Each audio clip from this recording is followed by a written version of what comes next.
Welcome to another episode of the Trusted Advisor podcast and video series powered by the Retail Solutions Providers Association. Our goal on the pod is to accelerate the success of today's and tomorrow's leaders in the retail IT industry. I'm Jim Roddy, back with you again. Thank you so much for joining us. This is a special episode of the pod where we feature an RSPA member who will speak at Retail Now 2022. If you're not familiar with Retail Now, it's the Retail IT Channel's #1 trade show, education conference, and networking event scheduled this year for July 24th through 26th at the Gaylord Palms in Orlando. Retail Now will feature 6 education tracks, more than 20 education sessions, and dozens of expert presenters, including Tracy Landy, the Vice President of Strategy and Growth and Business Development Lead at RSPA vendor member Vault. Tracy has years of experience leading marketing efforts for several tech companies, most of them in the San Francisco Bay Area. Prior to Vault, Tracy was the head of brand marketing for Key Events, a B2B experiential marketing company, head of corporate marketing for Coso Cloud, senior project lead for strategic initiatives at Audience, and the head of global marketing communications for RSPA member Blue Star. That was back from 2008 to 2011. Tracy, welcome to the podcast. Hi, thanks for having me. Yeah, always great to talk with you. You and I go way back, so this will be like a couple of old friends reconnecting and getting together. This time we're just recording it for the first time. Yep. Wonderful. So Tracy's going to be part of a Retail Now 2022 panel, and it's titled Building a Better Employee Experience. And instead of previewing that panel and spoiling it for you before you go to the show, we're going to take an extra deep dive into just a slice of that discussion. And that's why the title of this episode is How to Leverage the Unconventional to Recruit Talent in a post-COVID world. And so your recruiting process is the first step in the employee experience. So Tracy, let's start with your story. So I just mentioned the 4 tech companies you've worked for in the past, and I'm guessing the only one that our listeners are familiar with was Blue Star. So, every other company, that you worked with plays outside the retail IT channel. So talk about your recruiting story, talk about how you found your way to Vault and back to this industry after about 11 years since your final day at Blue Star. Yeah, so I've spent the last decade in technology marketing, primarily for startups through hypergrowth, IPO, and beyond. Most recently, I've spent most of my time in brand strategy, and that's how I found my way back to the channel and specifically to Vault. I think where the story gets interesting is at the beginning of the pandemic, you and I started talking and having more conversations. You had shared kind of some thoughts around how you were seeing the future of marketing within the channel, that you were seeing a transformation, if you will, in the channel of becoming more of an ecosystem. I thought that was pretty compelling. And I had shared with you this work that I was doing around brand strategy. And so I had built a brand strategy playbook, and I had been consulting with companies, helping them define their strategy for whether it be for revenue or even recruitment.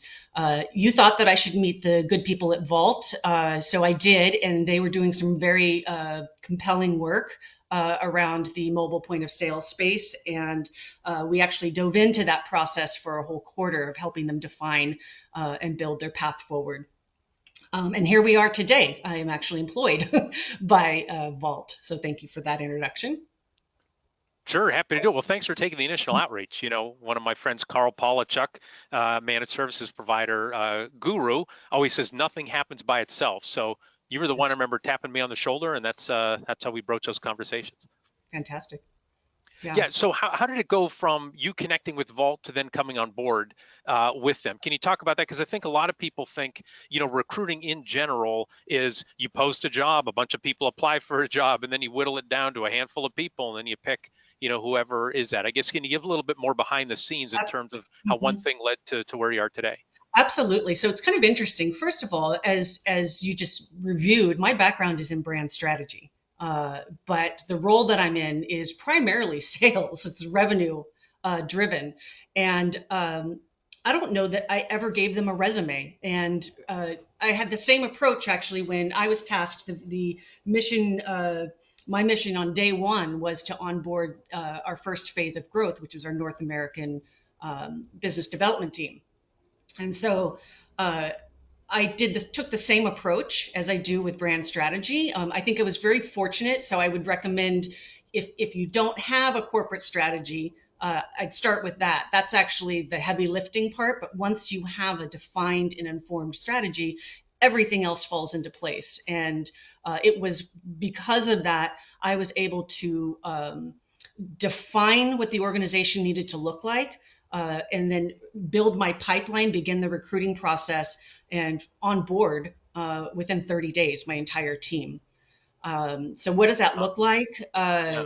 Uh, because I had the strategy, we knew what our go-to-market strategy was. So, we all know that a traditional recruitment process and platforms they're good at best, and what I need is something superior in order to achieve um, the goals that we had set in place. So uh, I kind of moved off of the traditional path, and I wrote all of the job descriptions according to the outcomes that I was looking for. So, you see a lot of cookie cutter, sales manager jobs that are, they're flawed by design because they're Yeah. this umbrella approach of, going after the entire addressable market versus very specific and focused. So I defined the roles by the targets that we would be going after, and as I said, the outcomes that we wanted to achieve.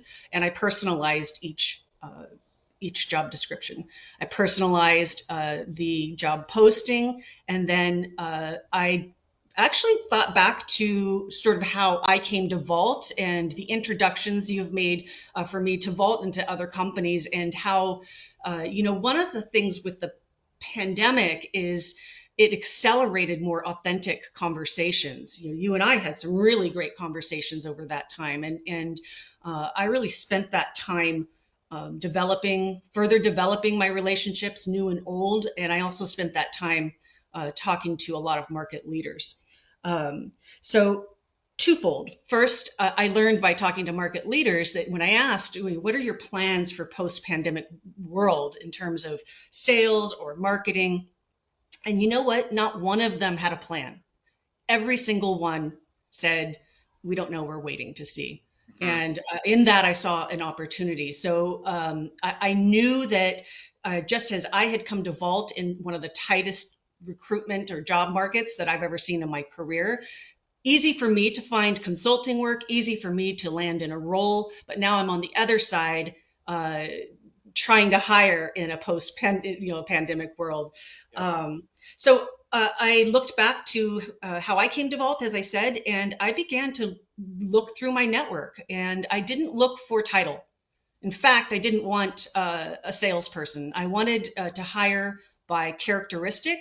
So in terms of, obviously skills, knowledge, and experience, but looking for specific characteristics, traits of the type of individual that I would need in order to get to a successful outcome. And so uh, I started to talk to my network, Facebook, reached out to friends on Facebook that I Okay. thought might have these qualities. Through my contacts, I talked to you. I talked to other folks in the channel, and then I went through my network on LinkedIn, and I just started having conversations with people. So here we are today. So within 30 days, onboarded, Hmm. and as of today, we're actually day 30 of post onboarding, which I can Oh, talk good. about as well. Good. Perfect timing for us to have this conversation. Let me ask a few specifics because I know, when you and I first discussed this topic, I remember right after I hung up the phone, I sent a message to RSPA VP of Education, Kathy Meter. I'm like, this is the first time I've heard somebody who's got the stories, the details, like a really digestible framework, for how they're effectively recruiting in today's world. Because everybody else is they're not talking about onboarding, they're complaining about the people that they can't get. So just a Yeah. couple specifics. So first, what are the positions that you're hiring for, you've just hired, so everybody So for our first understands? phase, and we will continue to grow, but our first phase we have, without giving away too much in terms of the strategy, we've Sure. got our head of strategic partnerships, and that individual has a very specific focus that aligns directly to our corporate strategy. Okay. We have a strategic account manager who is she provides sort of, if you will, a concierge service to all of our partner accounts to add added resource and support for our strategic partners. We have account leads that are more vertical or space focused. So whether that might be, venues, arenas, aspirational brands, internet first brands like are now in brick and mortar. And then our most important role is the team that is managing our ISV and VAR relationships, the channel. Got it. So I guess one thing that I like about this is these titles aren't just sales partnerships. Like it sounds like you're getting really detailed in terms of exactly, the role that they have. You're almost niching it out to an Yep. extent because, sales is a big umbrella and somebody doing customer service is way different from somebody who's just generating leads, which is different from somebody who's closing. So thank you for those. You had said earlier about job descriptions based on outcomes. I'm curious what that looks like because I've seen a lot of job descriptions and you almost stop reading halfway through because your brain kind of fills in the rest because they're all the Yeah. same is what they are. Talk about like some of the outcomes that you have, whatever you're willing to share Sure. with this. Sure. So I'll give a little piece because I think this is important. When we did the corporate strategy work, one of the things about Vault that the reason that I'm at Vault and that was so compelling is that beyond their product, they have a quality product. They have a fantastic brand, but we found that sure their bread and butter was in a specific space, and but they had this thing that these they were getting validation upstream. They had a handful of market leading enterprise customers. And then downstream, they had a handful of validated enterprise end customers. And that's really unusual when you look at a company of this size and where they're at in their own journey. And so it made sense, if we wanted to build out a strategy for significant growth, you want to go after some of these larger opportunities. And so, and how we get there, we've defined that. It's a very specific path in how we get there. And we have had tremendous success over the last few months. So what we do is reverse engineer the job description, if you will, of what are the activities and tasks. What is the work that the individual needs to do in order to get to a successful outcome? And that is how we built the job descriptions. Okay, so it wasn't just the here's going to be your day-to-day activities. It's all, and what is this leading towards? And it's not just more revenue. You're talking about, like you just said, specifically these kinds of customers are the ones that we want to bring on board, retain, Mhm. keep long term. Am I understanding that correctly? You are. So we defined the plan, the strategy, and now we are helping, and this leads on to the onboarding to ensure they're successful. We're now defining what we think that path looks like to get there and building the role to fit that. Got it. Got it. Okay. And then one, so I apologize. I'm like interrupting you from telling your framework, but I wanted, you brought up so many specifics. Please. You said personalizing the job post and the job description. Can you talk about that? When I think of personalization, I think it would say Mary, right, or something like that. But I'm thinking you can't, I can't exactly do Well, that. You don't know who's sure. on the other end. So when you say personalization, what should our listeners and viewers picture? What should I picture? That's interesting that you picked up on that. So it is certainly customized to the strategy, but remember, I'm also looking at my pipeline. So if I put my marketing hat back on, I'm trying to build pipeline, right, of qualified leads. So while I'm talking to my network, I am refining my job description because I'm already thinking about 2 weeks from now, 30 days from now, that specific individual is going to be in this role. So I'm further defining the job description, sort of co-creation with that in mind. And that feeds directly into or informs, if you will, the onboarding plan. Got it. And so I'm understanding it that as you're talking, so you have your job description you come up with and your job post, but as you're engaging with more people, you're going back and shaping that based on what you're learning. Am I understanding that correctly? Like it's not, we posted that thing 6 months ago and it's not yielding anything. You're constantly going back and tweaking based on your Yeah, so conversations. I mean, I'm really not even posting it because I'm going after Okay. very specific targets. I know who I want on my team. Okay. I know what I'm looking for. Because I did the work on the front end, I have a very clear view into what the need is. So I'm not looking to yield, 200 applicants and hopefully 2%, will convert. Yeah. I have very specific targets. Okay, so it's fun. So I just so our listeners, and so I guess both so you're aware as well, Tracy, and you might be because I tagged you on a LinkedIn post earlier today. So the RSPA last week, we decided we're hiring a new Marcom manager. So I moved into the CEO role. I was That's right. VP of marketing. Chris Arnold, who was the Marcom manager, is now the director of marketing and strategic partnerships, and so we're backfilling Nice. for his position. And so he posted something on LinkedIn because we just wanted to get something out there. Well, all of a sudden we've got like 50 resumes to deal with, and you're suddenly like, this is a lot of work to do, and I don't know if I don't know if any of these people, and I don't know if any of them are a fit whatsoever. And so it Mhm. sounds like you're saying that's not the best approach to go, is just throw it out there and see, talk to a whole bunch of strangers, because it's going to take a whole bunch of time. And I don't even think these people technically applied for the position, right? I think they just have some sort of an alert on, and bam, we get their resume. We can get anything Mhm. personalized Mhm. from them. So again, I apologize. I know we're going to talk about onboarding and all that stuff Yeah, of later, but I'm course. just trying to dive in a little bit. So um, Yeah. so talk about that because I'm sure that's what a lot of other folks are doing. Let me post it on LinkedIn. Cross my fingers. Look, I've had some of my best roles as a result of applying through LinkedIn. So I think that I would definitely pull that lever.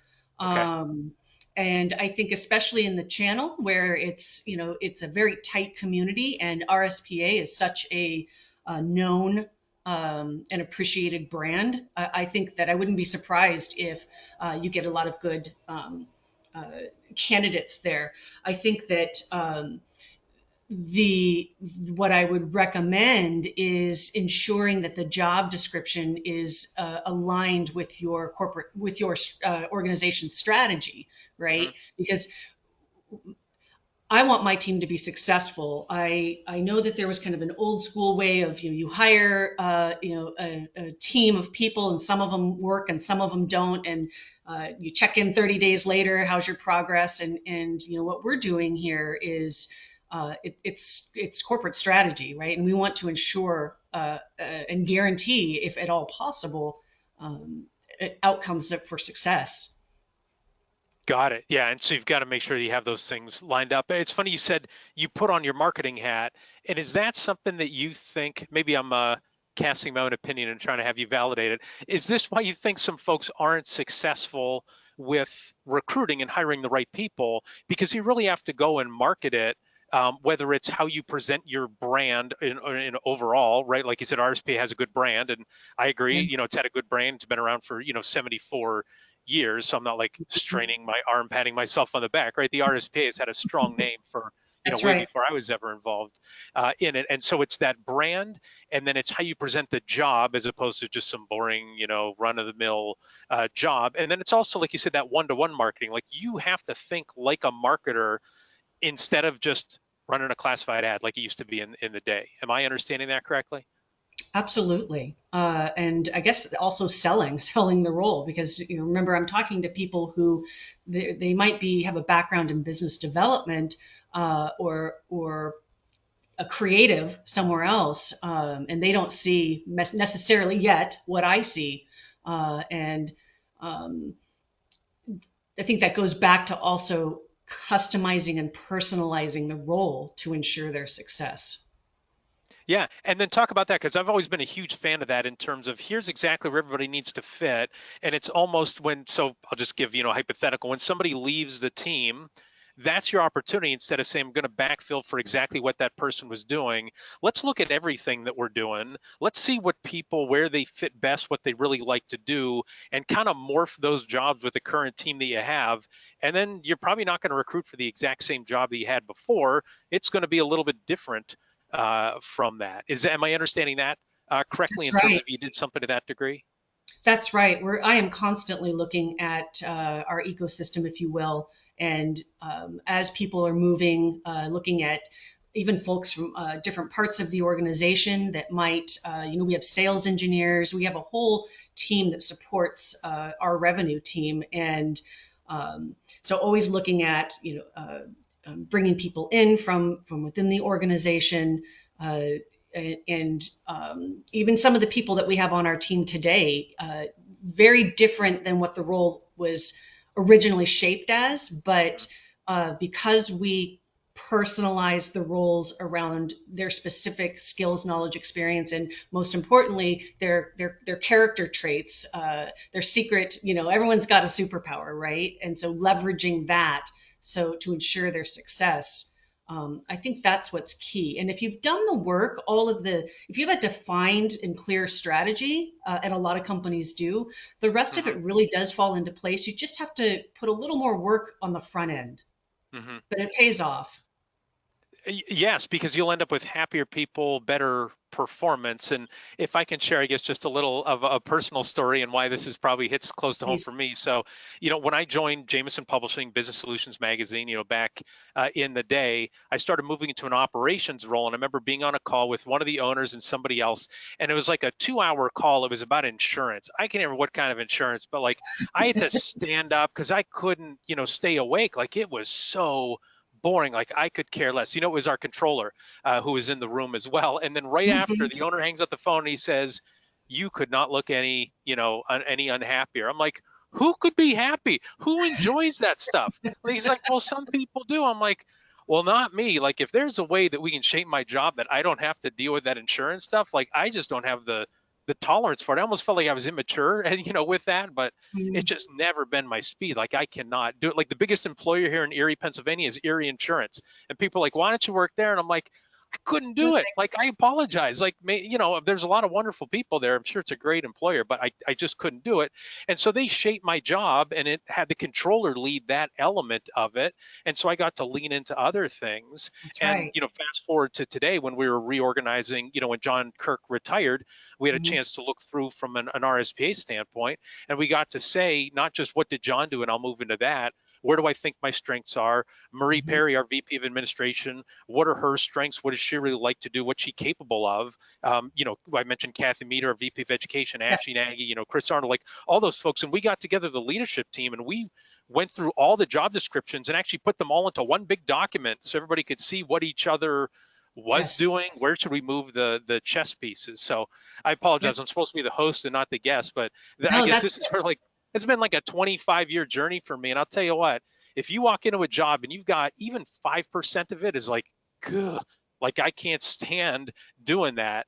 It feels like it's 85% it of really the does. job. So I guess that's the whole thing is maybe a lot of our listeners are doing what they want to do because they're the business owners and the leaders, but there's Mhm. got to be a dialogue and a willingness to reshape and reorient based on the people. And something's going to fall to the ground and it's not going to fit and somebody has to take it on. But if they like, you know, a big chunk of their job, almost all of it, these other things they'll be able to tolerate. So again, I'll hop off my soapbox there and see what are you, No. I guess, is that what you're talking about, and what are your thoughts on that?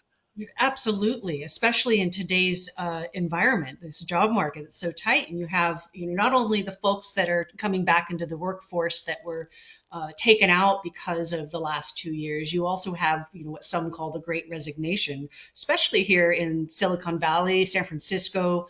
People are leaving jobs. They're tired. They're exhausted by work they don't want to do, Yeah. and they're looking for that flexibility. They're looking for uh, uh, more psychological safety within a role, and they want to do good work and work that they enjoy. And that's part of the reason of putting in the work on the front end to ensure. Yeah, ensure that it's a good fit as opposed to just somebody who's applied for the position. I like how you said that they're exhausted by the work they don't want to do. It's not necessarily the time that people have to put into it that exhausts them. It's just not enjoyable, and it just feels like I remember being back in school, like in an hour and 20-minute class, and you're like, is this thing over yet? We're only 15 minutes in. Like, oh my gosh, Exactly. philosophy class just, you know, so it was interminable for that. So Exactly. And then that's the last thing I want to do is we're on a mission at Vault, and I don't. I want happy people. I want productive people, and we are full steam ahead. So the last thing I want to do is um, not put in the work to ensure that we have a successful team. absolutely. And that takes a lot of work up front to do, not just, you know, throwing a job description out there. So, all right. So before we take a break, and again, we want to talk about, some other things with recruiting. Have I given you the opportunity in terms of the framework and the unique, the unconventional things that you do?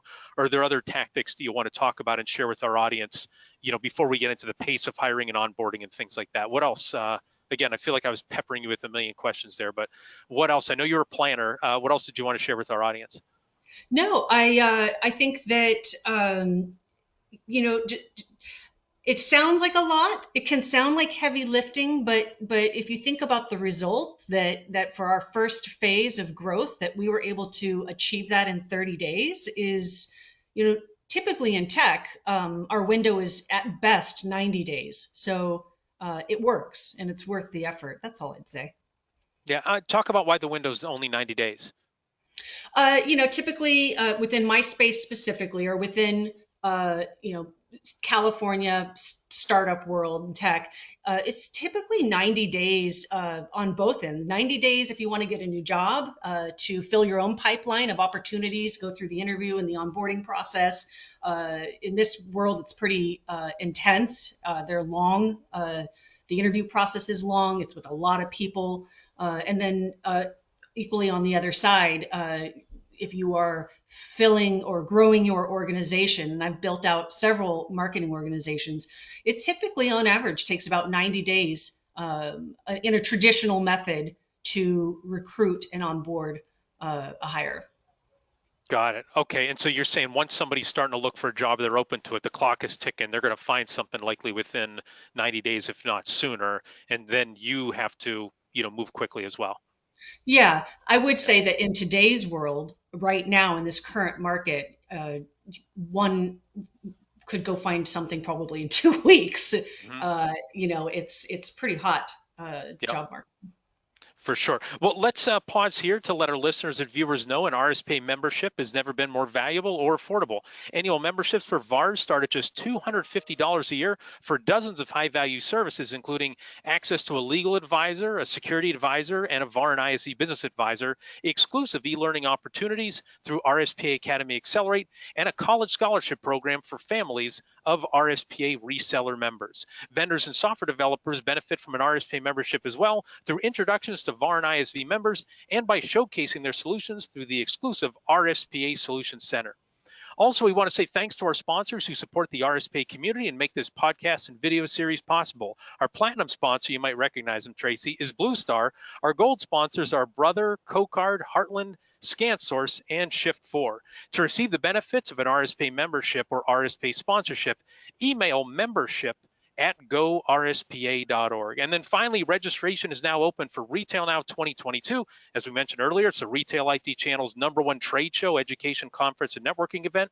This year's event is set for July 24th through 26th at the Gaylord Palms in Orlando. Retail Now is where the industry meets. And so we are recording this in early May, and we'll be publishing it soon or launching it soon afterwards. You can tell them in print I publish everything. And I can let folks know, we have almost like unlimited capacity on the, in terms of for registrations, but the hotel is not unlimited capacity. And that thing sells out every year.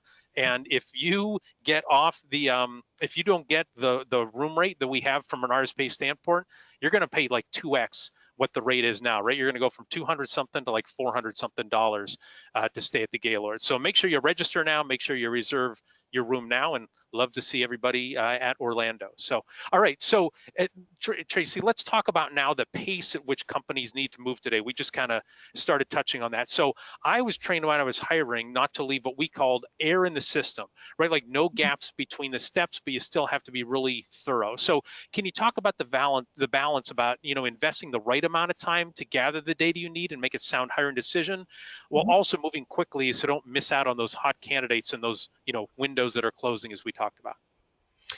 If you've done the work on the front end, you can move with incredible agility and a bias for execution.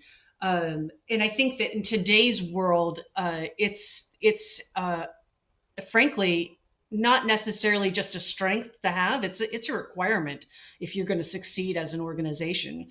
I think that bringing my work in brand strategy, as well as most of my career has been in the startup world, which is incredibly fast paced and very agile. That with an informed plan, that I was able to bring that back into the channel here with Vault with great results. Got it. Great. And can you give any specifics in terms of like how many interviews do you do? How do you make sure that those are compact enough so you're not losing folks in that 30 or 90-day window? Can you talk about that in a little more detail? Sure. Let's look at this in parallel. In the old world, I would have posted my job on LinkedIn, maybe Indeed. I would have gotten maybe 100, 200 applications for the role. You're doing the whole process of trying to figure out who this person is on paper, and we get caught in this trap of perfect titles and their resume, their CV looks really good, but you really don't know until you get them in that role if that puzzle piece is really gonna fit. And for what we were doing,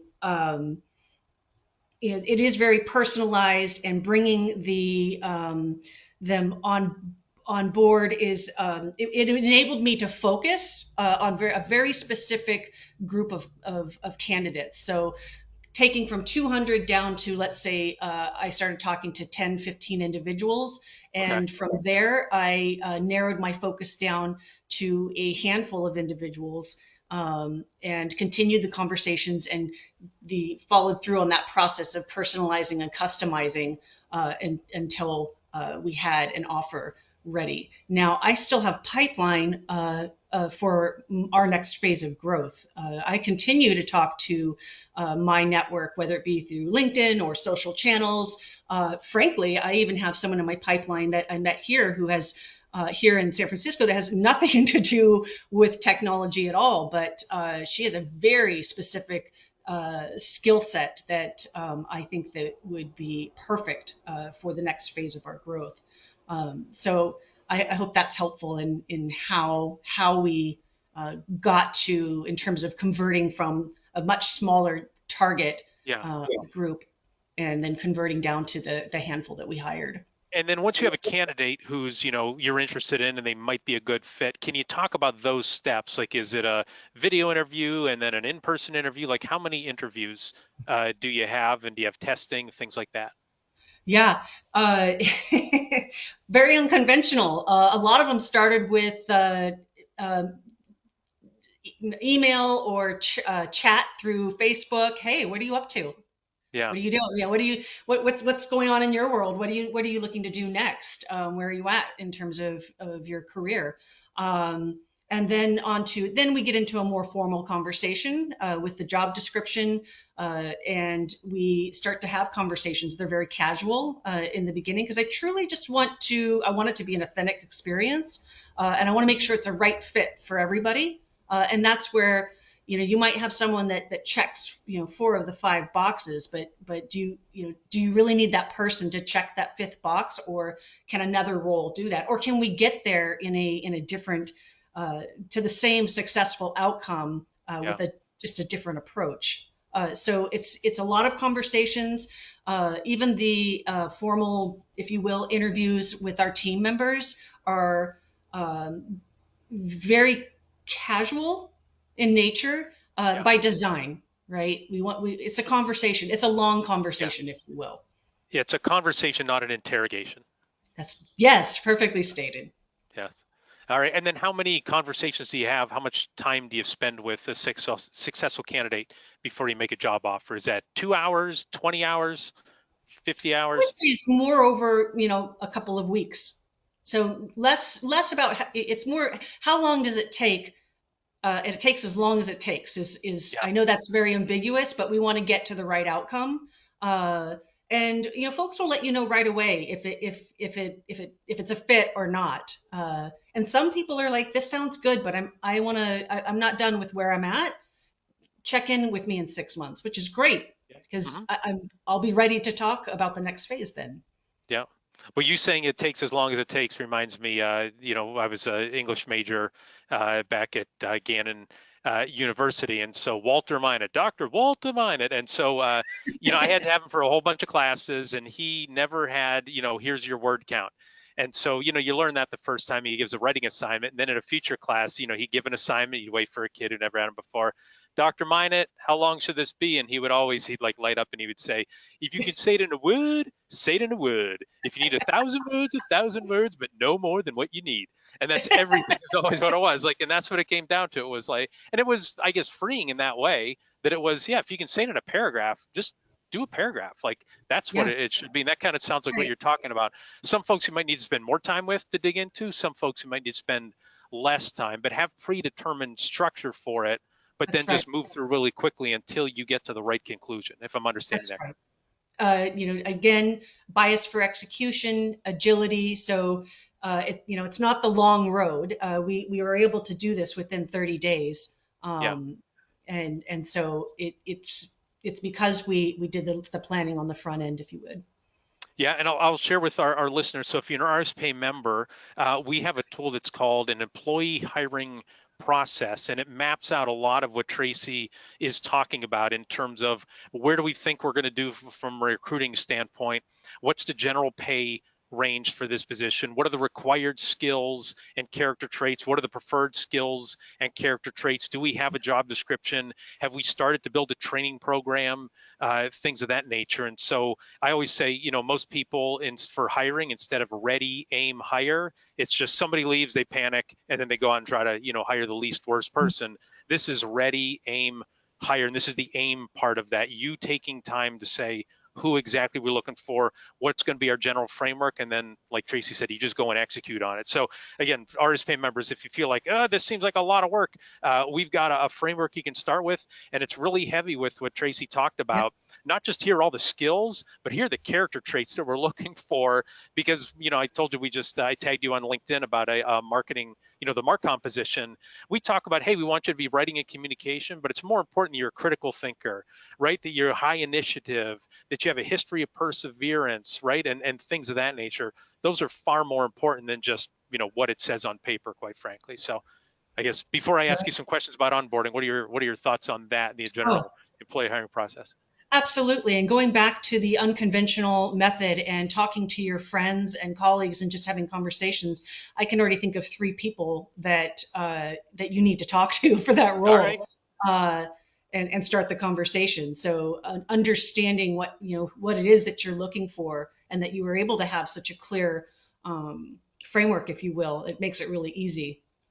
Great. And if folks are listening and thinking like, I don't have time to do all this stuff, well, here's the thing. If you do it right the first time, the chances you're going to have to hire all over again are reduced significantly. Of course, no one can predict human behavior, but the old John Wooden quote, if you don't have time to do it right the first time, when will you have time to do it again? So if you invest so much up front, you have a way, way higher chance of having somebody who's going to be a long-term employee for and really lift your organization. Nobody wants to be hiring every 6 months, a year, 18 months and just rehiring over and over for that position. So, all That's right. right. So that was recruiting. Let's touch on employee onboarding because, just like the recruiting process, onboarding sets the tone for that employee experience, which you're going to be talking about more at retail now. So, and I guess before we talk tactics about onboarding, why should our listeners spend time improving the onboarding process, right? Isn't a quick tutorial like here's the office, here's the handbook, and go hang out with, John and he'll show you how to do the job.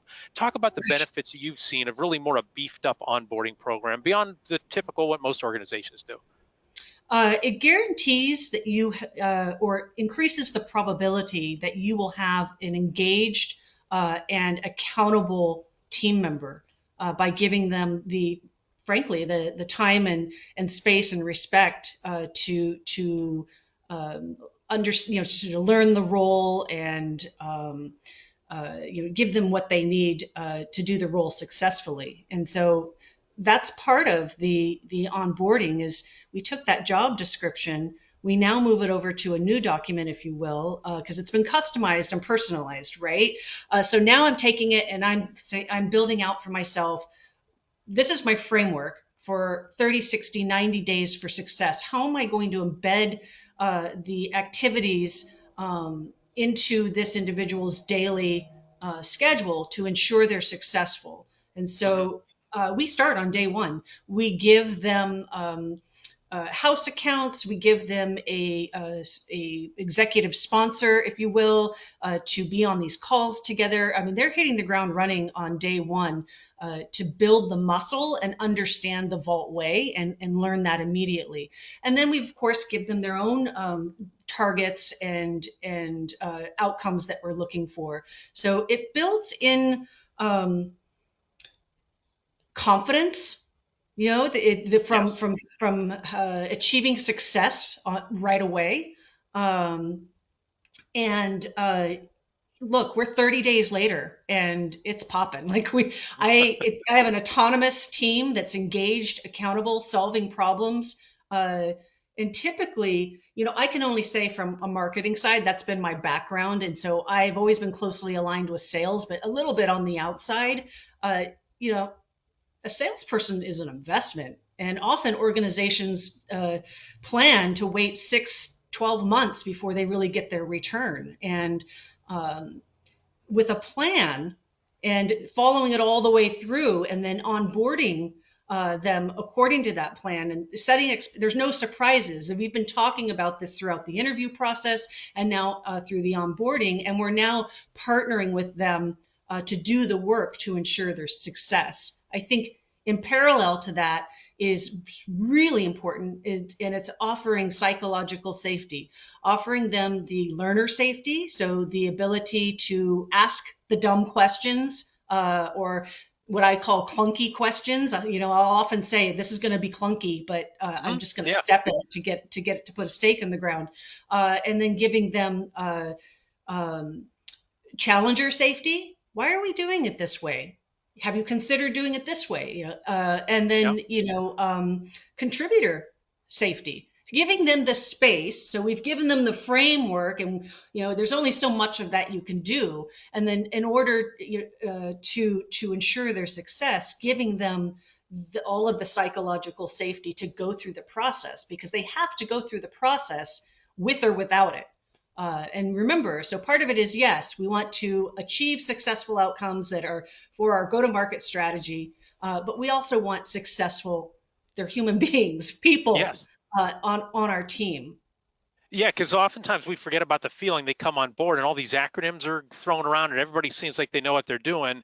And their reaction isn't, for most people, oh, I'll pick up on this. Over time, they're like, I'm stupid, I'm not qualified, or they're not going to say that out loud, but like, I don't even know if I should be here, because they're in the doubting phase when they take That's on right. a new job oftentimes. And so if you are just throwing them to the wolves or not giving them the breadcrumbs, like you said, the success to build up the confidence, they'll physically or mentally opt out from That's it and right. start thinking, well, maybe this isn't for me.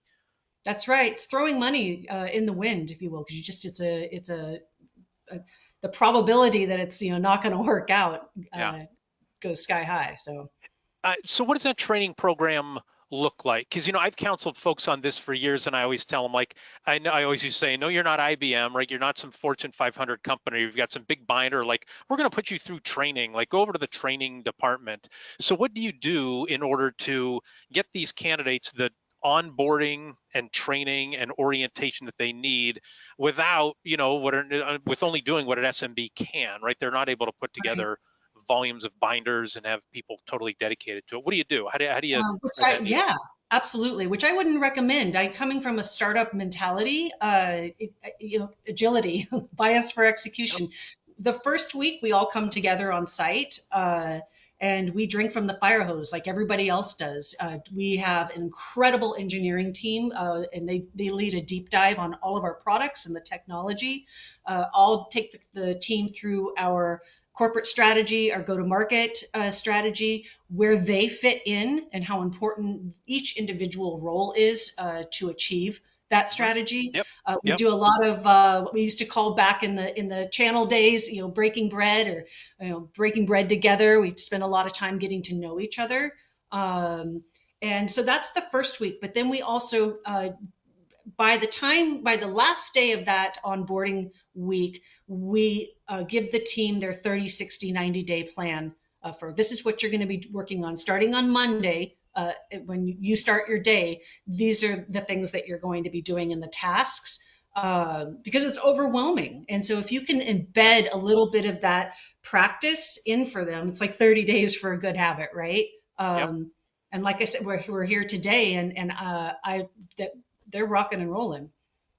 I like that. And let me share with you what, and so just for our listeners, there's no like one perfect right way to do this. Like what I'm going to share with you, RSPA does a little bit differently from what Tracy, but it doesn't mean one's right and one's wrong. It just depends on, your culture and the individuals and how That's you right. work. And what we do is like for this new Marcom manager, put together again that whole job description and everything like that. And then talk with Chris Arnold, who's going to be the person supervising them. He's the prior Marcom manager, and we went through and we also cheated off somebody who we had hired before. What are they going Mhm. to need to do on day one? What are they going to need to do those first the first week or so? And one of them is, like you said, we're all remote, but setting up time to spend a long time with each one of the employees to talk about what do you do, right? Like how would I fit in, what do you do, all that kind of stuff, and actually get to know people as human beings.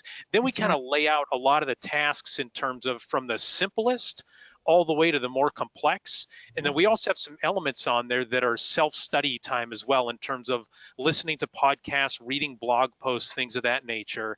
And so, and then what we do is we meet with, first early on, it's like almost every day where you're saying, here's what you're going to be doing today, here's what you're going to be spending time with. But then it moves into maybe a couple times a week, then it gets down to weekly. But that person keeps, and this is again, it's me being old school, it's not digital, it's printed up. I'll do tick marks next to how many calls have they done with so and so on this topic, so we get to see, well, they've done 10 now, like, are they up to speed on that? Should they be up to speed on that by now? But it also gives that person some autonomy as well, where if there's a gap where somebody isn't supervising them and a person can't be sitting down with them, they just go do some of that self study work. And we sit down at the beginning, and after 2 or 3 weeks, they're able to say, what haven't you got to? What things do you think you should dive into next? And then, oh, this thing's coming up, so you want to see that. And they kind of map out their next week. And to your point of it's not so overwhelming that it's figure out everything within the first whatever. And by the time they get to that, fourth week, they're actually engaged in things because they know some stuff, and they're also adding new things as well. And so again, that's the way that we do it. It's just one, big Word document, and we use that as, it gets all dog-eared and marked up and different colored pens and things like that. But it's really, it's nothing that we just started here at the RSPA. It's something I've seen done successfully by SMBs, and it took us a couple hours to put the whole thing together, start to finish in order to do it. And we'll tweak it, right? And we'll, as a person comes in, we forget things, we'll add things onto the bottom and kind of work with them from there. So I Mhm. guess I wanted to share that with our listeners, and I guess also Tracy, get your take in terms of thoughts on that. Do you think that would work? Areas to improve, things like that. I think what's really interesting is that you have all come up through marketing, right? So your background is in marketing. Um, Chris's background is in marketing. And so this person is already going to be set up for success because you've got all of these years and years of work that you've already done. So probably was pretty easy to sit down and put your plan and your framework together because so much work had been done prior to that. It And sounds really good. and part of what that thing does, it has actions they're supposed to take, and it's not just like you said. I have a lot of stories I can tell. Chris has a lot of stories he can tell, and it wouldn't be like sit back and listen to me, right? Like that doesn't help at all. It reminds me of when I was coaching youth soccer. I went to a coaches camp, so there were probably 100 coaches and only 4 showed up. And Oh, the guy, he's a longtime college soccer coach, and his first question was, "How'd you learn how to throw a football?" And the guys look around each other and they're like, we just went outside and started throwing a football. Yeah, don't lecture to your kids about soccer. have them start kicking the ball and then adjust from there. And I've always kind of translated that into the workplace as well. Don't just tell people everything about marketing. Give them one specific task. Like we actually have their first job, Tracy, is to write their own press release for them being Love it. hired, right? And so we get to say, go Yes. read other press releases, know what best practices are. You write something, we'll go and edit it from there, and then we actually give something to work on. So they're doing something, we're teaching them along the way. That's probably the most important piece of this conversation is we've talked before about building out corporate strategy. It's a lot of work. It's a lot of heavy lifting, and and having all of your stakeholders involved in the process. Uh, the work is the work. That's how you embed best practices. It's how you build capabilities and muscle, if you will. So doing the work is part of the work. Yep, absolutely. You gotta get them started. They can't just be listening mode because they'll tune you out after a certain That's amount of right. time. So, well, and so Tracy, I know we're short on time. My last two quick questions for you. Do you remember the last time you attended Retail Now? Yes. Uh, I want to say it was maybe 2008. Okay. All right. Very a different show. I have come back to a very different ecosystem, if you will. Yes, the channel has Incredible. changed. So how excited are you to return this year and actually get to get you? We talked about education. This will be education by immersion for you, right That's back right. into the channel. I'm super excited. I'm excited to see a lot of old friends. I'm excited to see a lot of uh, friends that are in my pipeline for our next phase of growth. Right. And it's exciting to see all of the new companies that are in RSPA now, and I hope to see even more growth, especially with ISVs. It's been really exciting because there's this.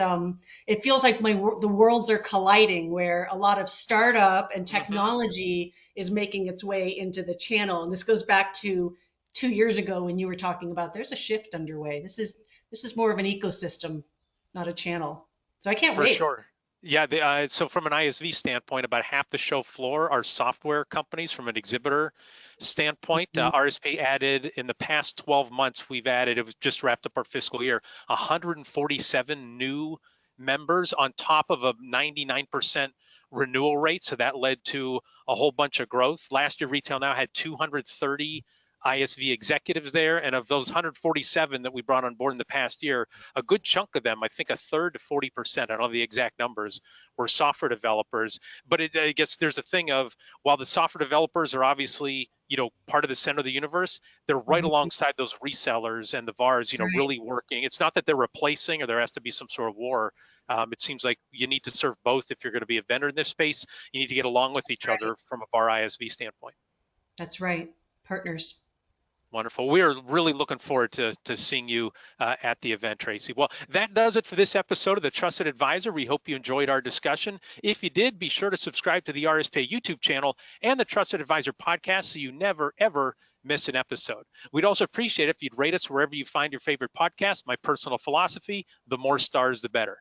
And be sure to register for Retail Now 2022. We talked about it earlier, July 24th through 26th at the Gaylord Palms in Orlando, featuring a diverse high-tech expo hall, plenty of networking opportunities, and several great education sessions, including building a better employee experience. For all the details, visit the show website at gorspa.org/retail now. And last things before we go, big thanks again to Tracy Landy for sharing her wisdom with us today. Thanks also to RSPA Director of Marketing and Strategic Partnerships, Chris Arnold, for his production work, Joseph McDade for our music, and last but not least, thanks so much to you for listening.